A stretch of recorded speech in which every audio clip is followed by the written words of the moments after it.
So, good evening, everybody, and welcome to this global chat. Tonight, our virtual window is on Turkey, but tonight we have a special chat because we have not only one guest but three very important guests. So we will talk about human rights and what happened about coronavirus, not only in Italy, but tonight is Turkey.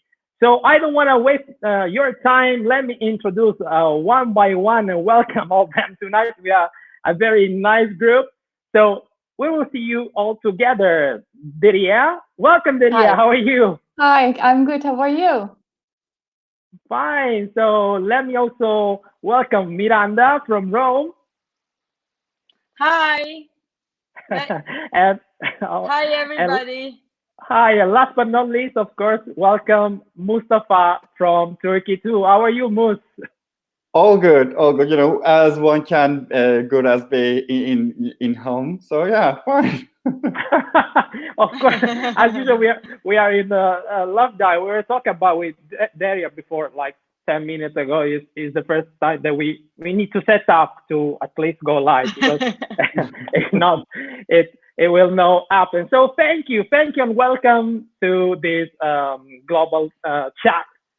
Tonight we'll talk Thank you about, to of course, you. to human rights.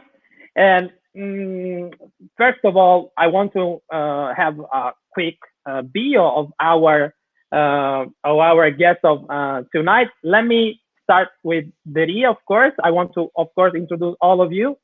So Deria is live from Turkey, as I told you, and she was born and raised in Istanbul, LLB in Galatasaray University, Erasmus exchange in Université Catholique de la Leuven, and LLM in College of Europe corporate lawyer.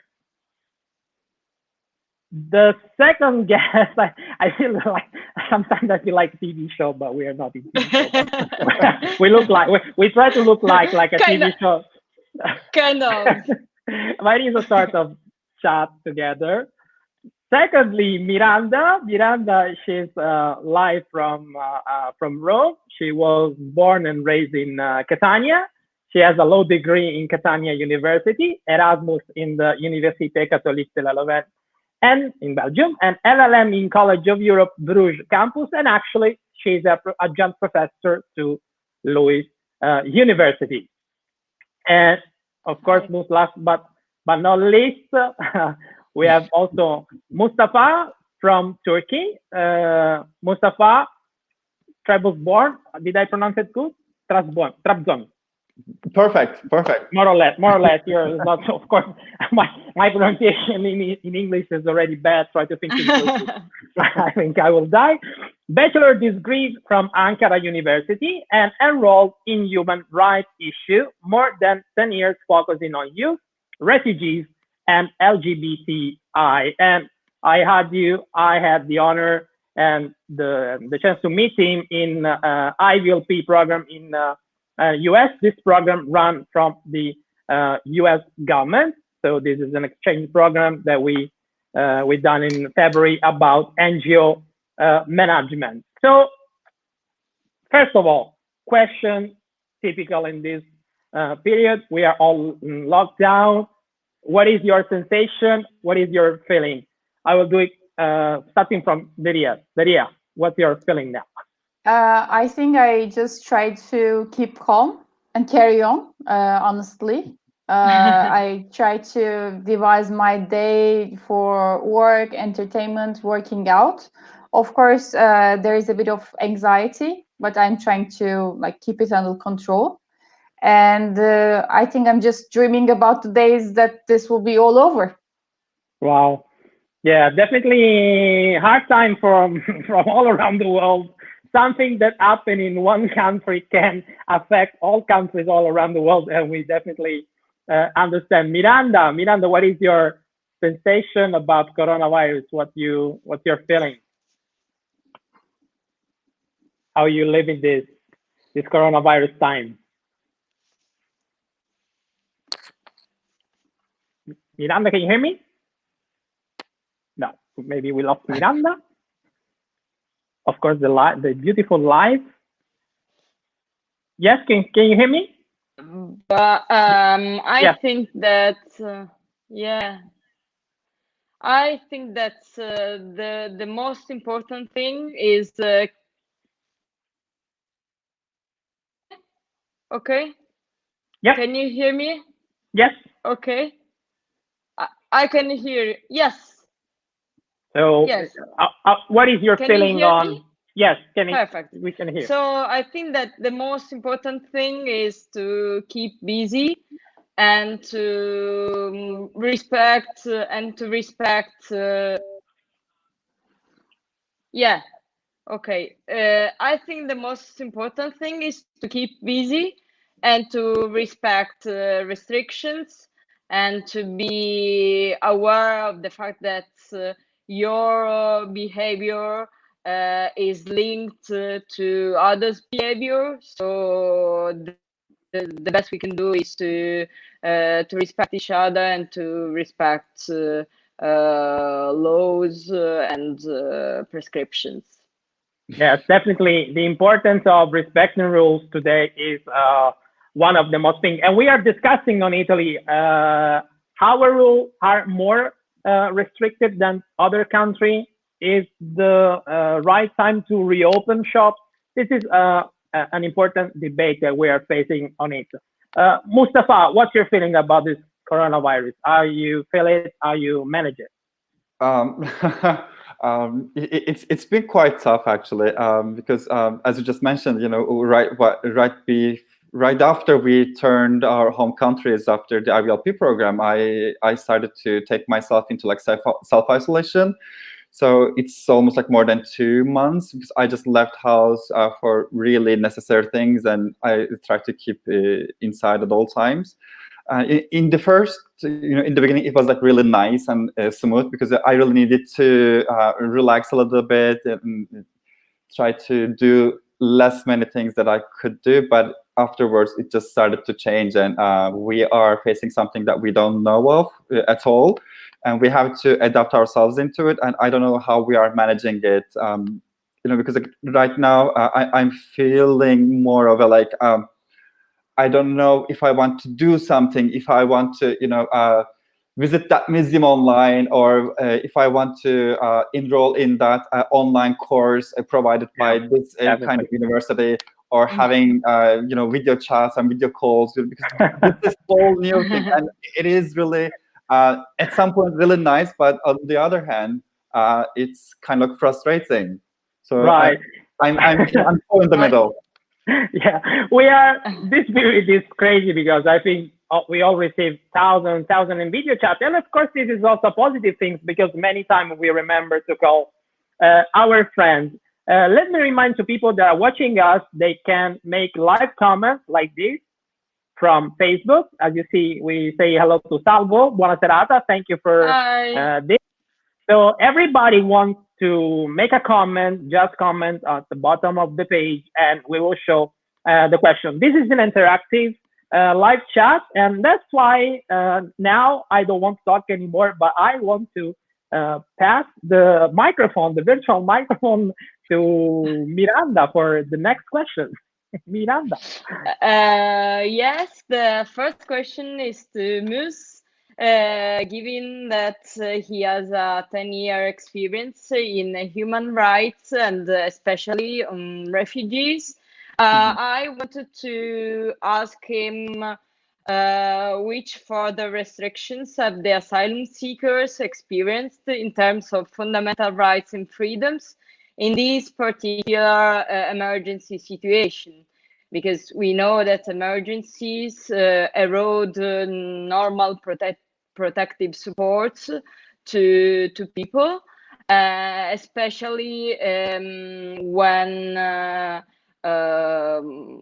like today there are further difficulties and problems. So which further restrictions have the asylum seekers experienced in terms of fundamental rights?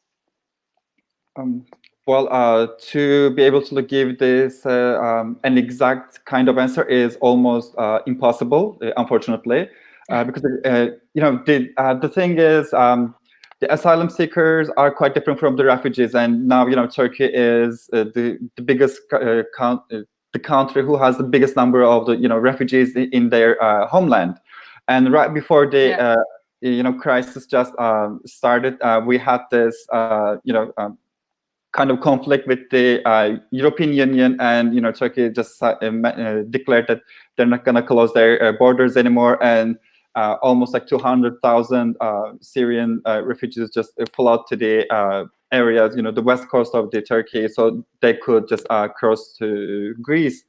And after like 10 to 15 days, people started, almost like 150,000 people managed to pass to EU zone, and the rest stayed in the border areas in the west coast. And the ones stayed, they were carried back where they were living before, or they were just taken into like isolation places in different and far cities from where they were. So it is kind of a like question mark for all of us, how they do now, because like, not many of them are able to reach to the organizations or the groups that work in that area. So there are quite like limited information that we have. But coming to the restriction part, the restrictions were always quite strict, and I really don't think there is like more strict rules applied to the asylum seekers or refugees. Because when you are in a city, you have to say in your assigned city, and if you want to change your if you want to change a city, if you want to travel another city, you have to have permission. So in these times, of course, those permissions are not given. Wow. So that kind of things, and you have to somehow make money, make some kind of income, and as all places are shut down, it is super impossible for them to make any kind of income, and so it just drives people to find some illegal kind of working methods for themselves to earn some money. So in terms of restrictions, not many changes have done, but when it comes to like living their own lives, of course, many things have changed, like all ours. Yeah, I see. I can imagine. Yeah. There is also a second question from Miranda. Yes, just a quick look to the impact of this COVID crisis on the assistance provided by the NGOs involved in refugee protection. Mm-hmm. Well, most of the support systems were handled, face to face. Many of the like refugees or asylum seekers, they needed translation. Translation is one of the most important things for themselves. To make themselves quite heard or like understood by the others or the authorities. So that dropped a lot, and because of the whole shutdown, many organizations right now are just taking their time to.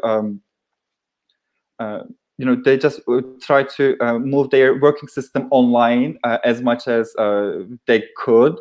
So the helpline is quite low, but there are some really nice working NGOs, humanitarian organizations especially.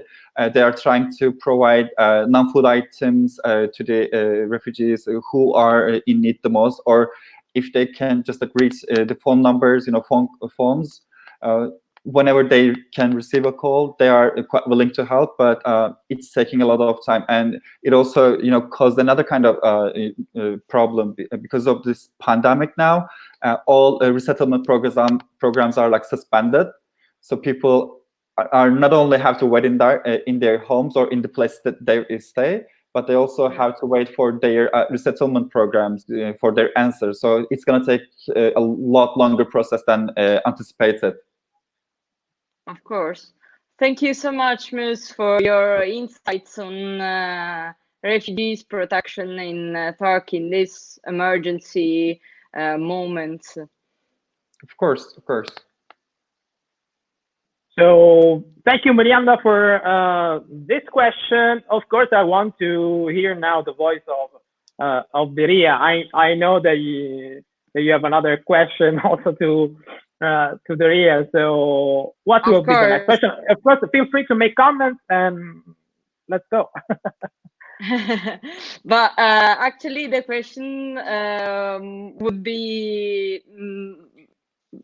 numerous, but let's say I'd like to know from you which forms of psychological suffering is the population experiencing during this COVID crisis in Turkey, and also small insights on the current situation in hospitals, because we have experienced in Italy different situations within the country.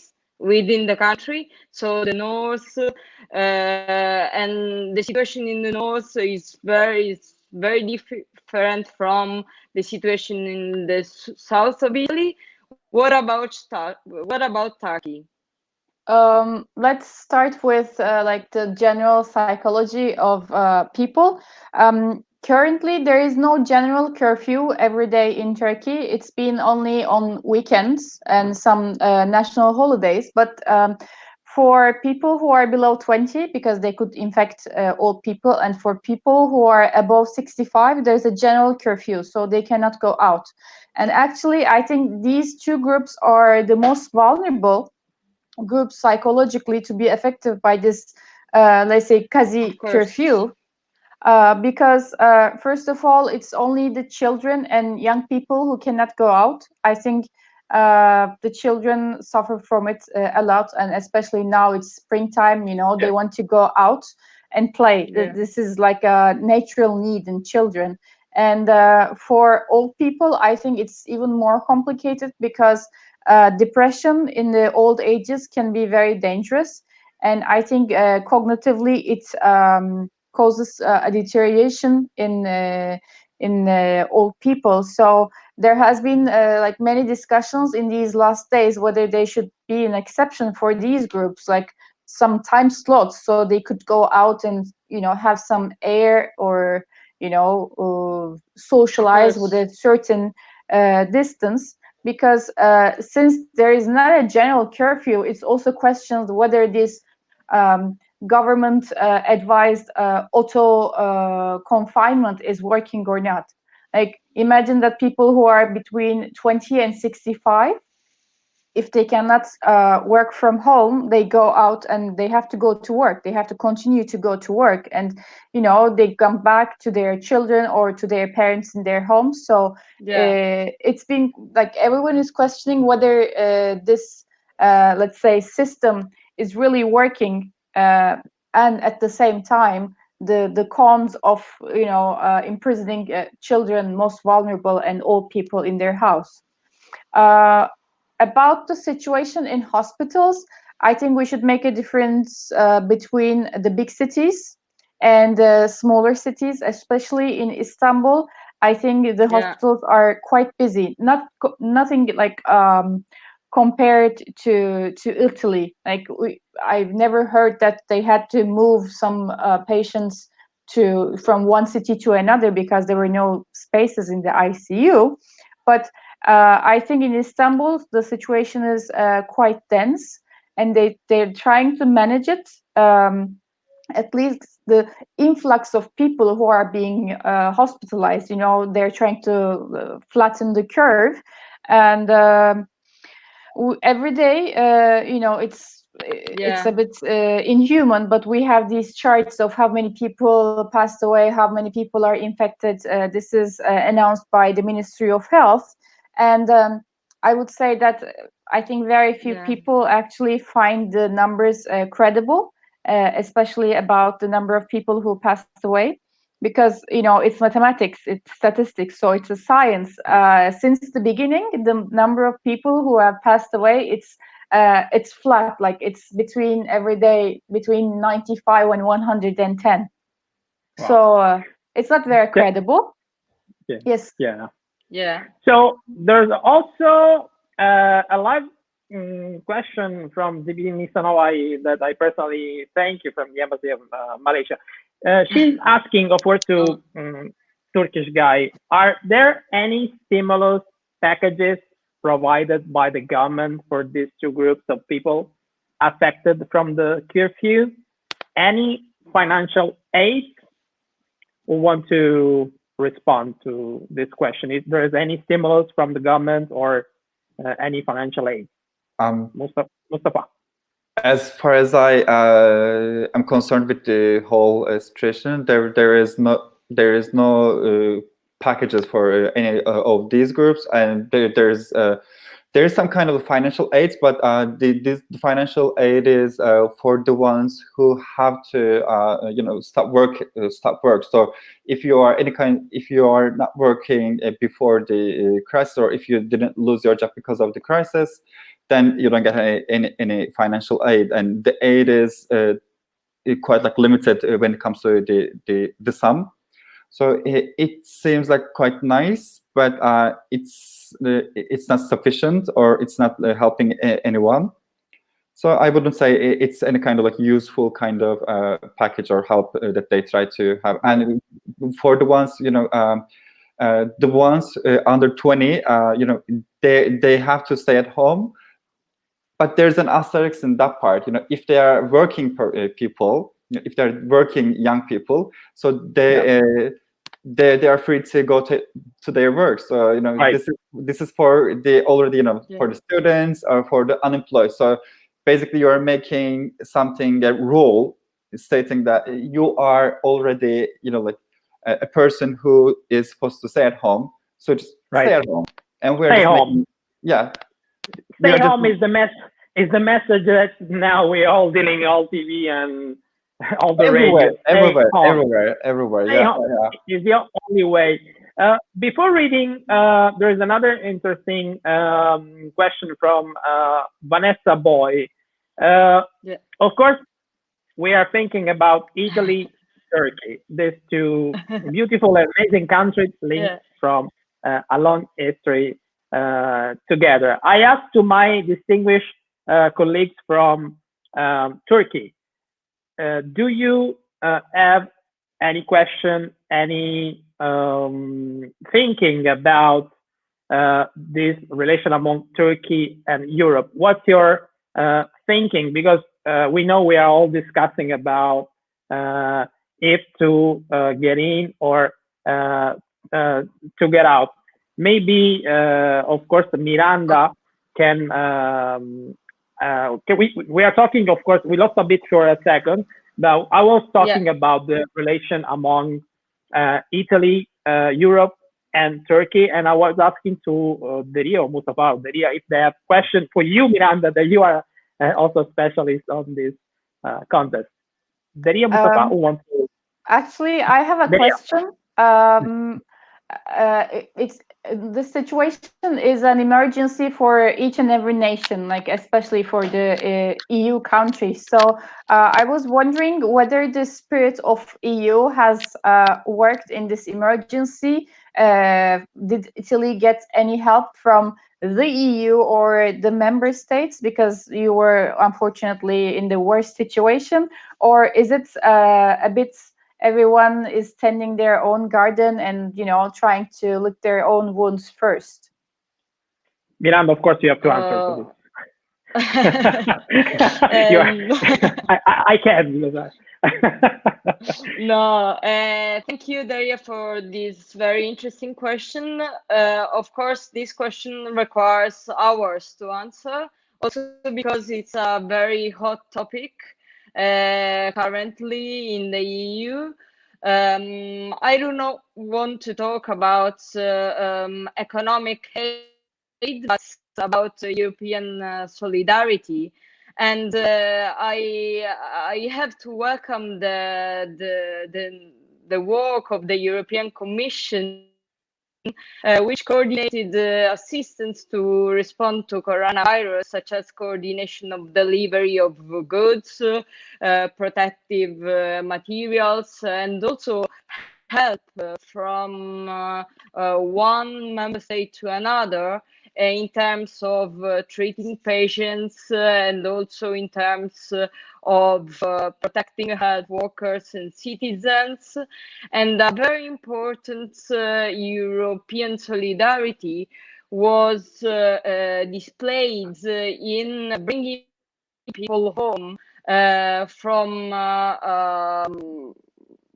outside the European Union. In fact, for example, since the beginning of the outbreak, there were hundreds and hundreds, we can say 1,000 repatriation flights from, for example, Japan or other countries, also United States, wherever, from outside Europe to Europe, and then internal flights within Europe. For example, Italy repatriated citizens of 6 member states from Tokyo, Japan. And this is only one of the examples of European solidarities. Of course, the most important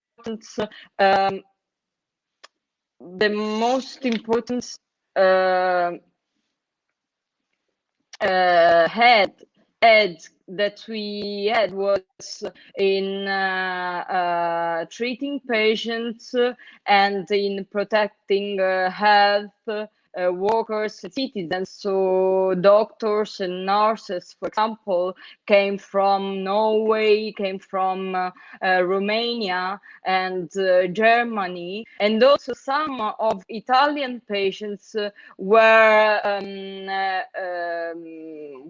transported in other countries such as Germany or Austria. So we have seen this European solidarity dimension, even though I have to admit that public opinion is not aware of this solidarity dimension. And of course, this is a big problem for our perception of the European Union. Thank you. That was very comprehensive. Yes. Let me. Thank you. Of course, talking about solidarity, just to show a bit, of course, of what happened, and of course, not only Europe, Germany, of course, is one of the most important with all, but all Europe in general were very helping Italy in this very difficult context, and of course, even people and countries outside of Europe. So our big thank you to all of them for this helping to Italy. That was very important to all of us because, of course, Italy, as you know, is one of the most affected countries in the world for coronavirus. There is another question from, as I told before, it is a very long question and complicated. So, of course, I will not answer it because I'm not able, but I will pass the ball to our distinguished colleagues live from Vanessa. It's very long. Of course, I will show you now. It looks like a sort of quiz. Maybe you cannot see. So what do you think about the diplomacy of COVID applied by Erdogan and the Turkish government with the health sent all over the world, besides the high number of COVID cases that you're having in Turkey? And how do you think it's possible to combine that with the high number of cases? So this diplomacy of COVID applied from Erdogan. Do you have an opinion? What do you think about it? Who wants to answer? Daria, you want to go first? Yeah, I think it simply is not possible to combine our internal situation in Turkey with the aids that are, being kind of publicized or shoved off in the country, because I think we still need to internally stabilize our hospitals and, provide masks and hazmat suits to our doctors first, before, of course, being international solidarity is very important as well. But I have friends who are doctors, who are nurses, And Wow. we have reports we have first-hand reports from hospitals saying that they do not have sufficient protective gear. So I cannot find any sense sending out aid to other countries before we sort out our own mess, unfortunately. And I really dislike, even if it's like a solidarity movement, I really don't like how it is publicized, because maybe you have seen it on TV, but on the boxes themselves, it's marked Presidency of Turkey. So it's all about Erdogan. It's not like this is an aid from Turkish people to Italian people or something. It's all about him. So that really disturbs me. Thank you. Mus, you want to add something? Well, I really don't have much of anything to add what Daria said, because I totally share the same feeling with her. The only one thing that might be with the the gears that we have, it is very much controversial in the country, because some of my health working friends says the same thing that Daria just said. That they don't have sufficient or enough materials that would be protective to them for them. But on the other, some of them just say the opposite. They say like they have enough gears. But of course, it really doesn't matter if they have or not, because we really don't have any kind of idea of when this will end, and we really aren't sure if like 2 weeks later we will need these gears or not. So it is kind of in the middle for me again. It is so blur. But Wow. as I just said, everything just sent out. It's all with the stamp of presidency of the country, but it is us who pay for those. So yeah, it is the people's money, not the president himself. So it's quite disturbing. Yeah. Miranda, do you want to add something in general about the topic of Europe? Europe solidarity, of course, is a very important theme, and many times we forgot how important is staying in Europe, staying all together, also to defeat this coronavirus. But many times, sometimes feel a bit of lack of this solidarity, even if we know. Yeah. What's your opinion on this? Yeah. I think that we have experienced I have experienced the personal feeling of being part of an European community, and to me, it's very, very important to feel this European dimension. And just think for 1 minute of being alone without a mechanism of European Union mechanism which can support us. So, of course, I want to thank all member states and all countries in the world who have helped us, but we cannot think about member states alone. So the European dimension for us is fundamental. Right. This is you're perfectly right, and of course we have to remember every time that we're getting out every morning the importance of European solidarity.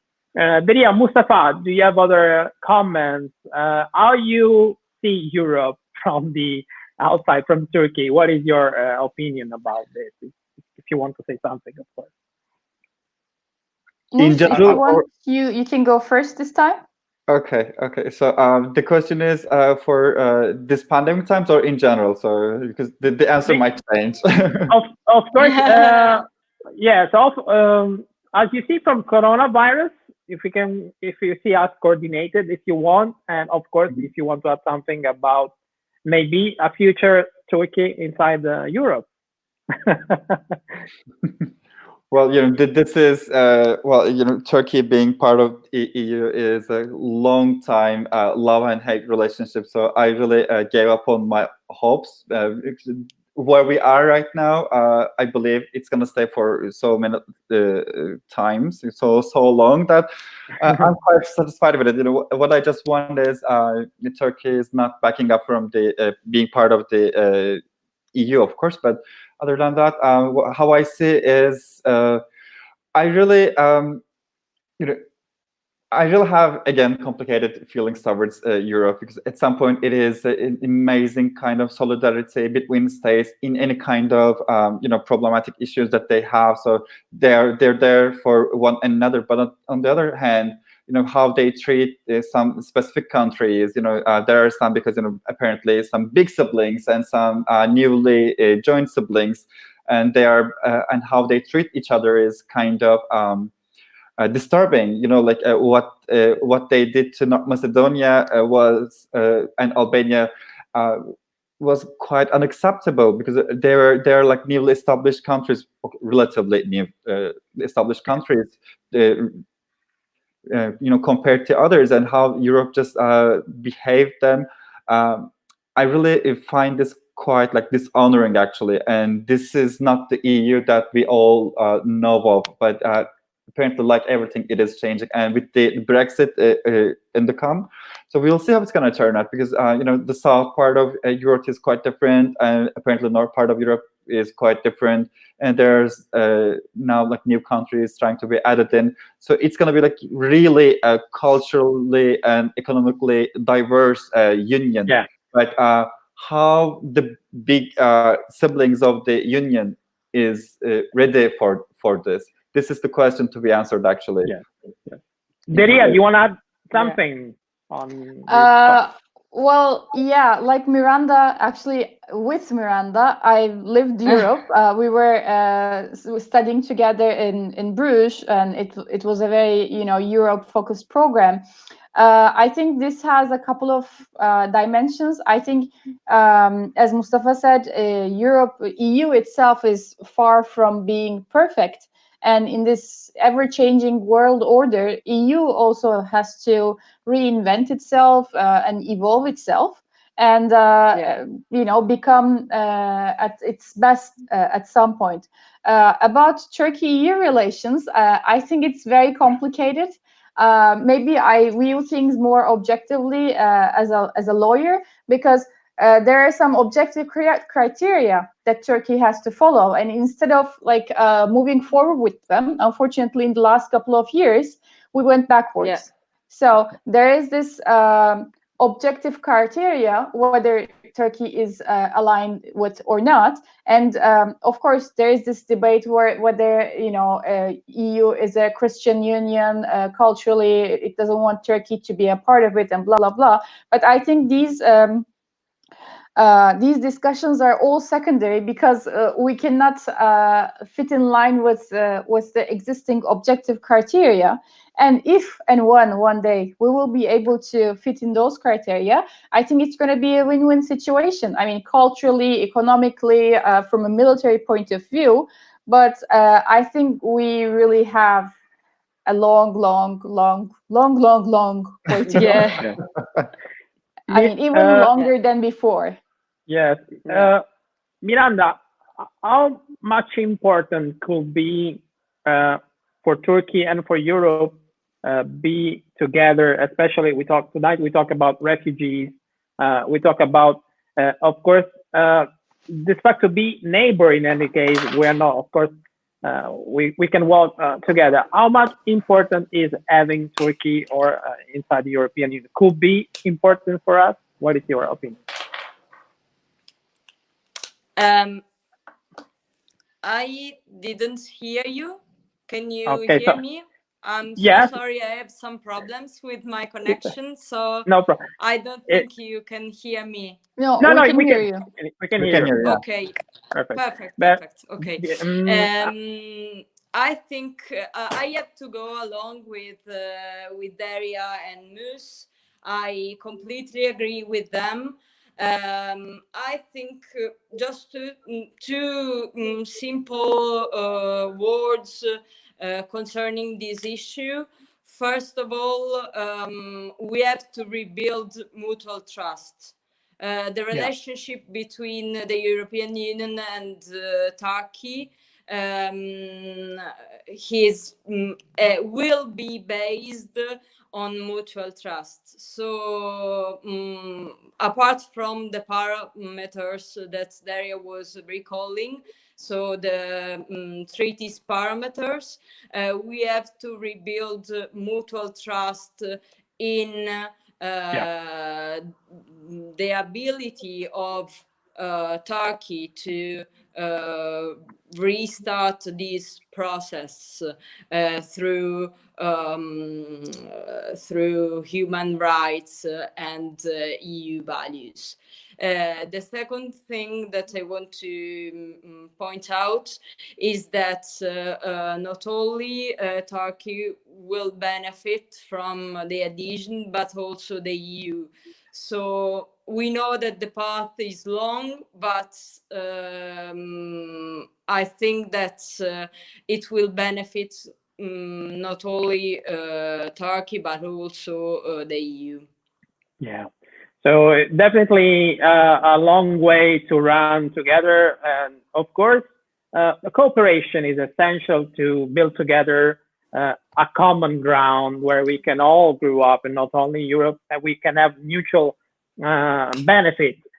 We have a last question. Then, of course, we have to close because this live chat is very animated, and I would like to say thank you. There's this question for all of us from Sarjun from Sri Lanka. He's working at the Ministry of Health in Sri Lanka, so he's very well motivated and engaged. So, what are the motivation you all giving to public to overcome from COVID-19 and refugees assistance in your country? You would like to hear from all of us.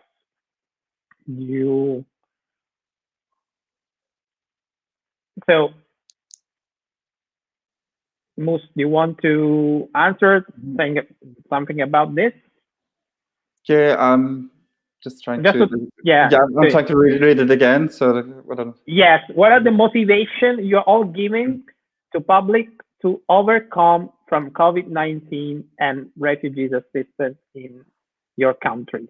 Well, for myself, I can just say, like I just developing new kinds of solidarity, which would work, of course, using internet and on social media or just like this kind of video chats, just to remind people that they are not alone in this, and saying that we are in this together is not realistic, of course, because we are facing something new, and this is all everyone is facing, but our levels of facing it is quite different. But no matter what, giving any kind of open door to those people who need someone to talk to, this is the biggest motivation that I can give, and I can get, actually, because you can't have your motivation up here at all times. You are changing, and sometimes you feel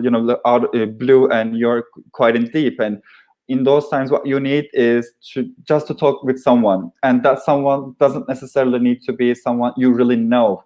It might be someone that you don't know of, and in those kind of things that we try to encourage people to take part in, actually.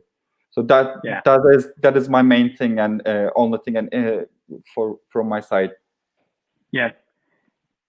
Daria, your opinion about this refugee situation?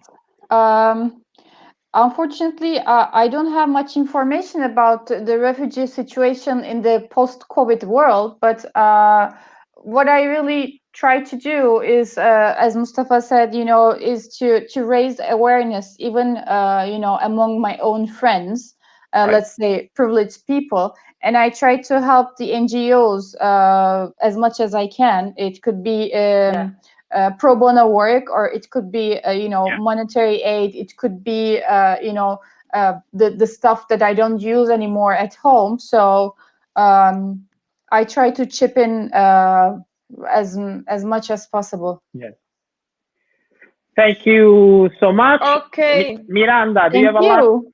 comment, or do you want add something to this very interesting No. live chat that we have? Just thanking them for their availability, and we stay together, and we feel closer now.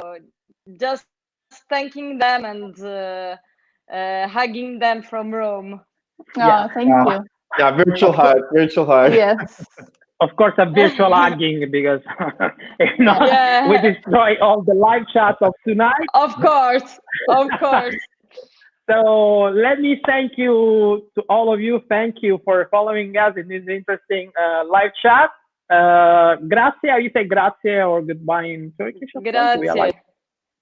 Teşekkürler. No, it's teşekkürler, but it's complicated. You can say Yeah.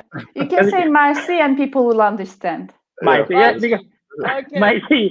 So merci to everybody. Bye. Thank you for being Thank us. you. So, Thank you for Thank you. organizing. Thank you. Bye-bye. Take Bye. care. thank you, Bye. and see you Bye. tomorrow with North Macedonia, Snezhana Salamadova. Thank you. Thank you for following us. Super. Thank you. Bye-bye. Bye. Thank you.